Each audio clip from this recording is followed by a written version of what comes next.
to this body. And likewise, I don't think you have a copy of my contract of lease yet, so I will also provide this with to the PAOK. No?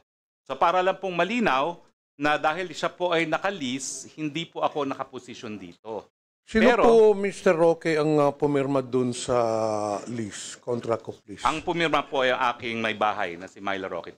So you are aware of this contract of lease? I'm aware of this contract of lease with this woman po. No? At ako nga po ang nagsabi na... But you have never met this person? I've met her po. So... I met her. Kasi kanina po, Mr. Roque, when I asked you, sabi niyo po, hindi niyo kilala. But hindi po, yung lalaki po. But now you're telling this committee na na-meet mo pala yung lessee po. Yung lessee. Yung lessee po. Na-meet po. In fact, hindi ko lang po na-meet. May isang beses pa na nag-lunch kami sa Los Angeles. No? So, wala naman po akong kaduda-duda na siya ay lehitimo.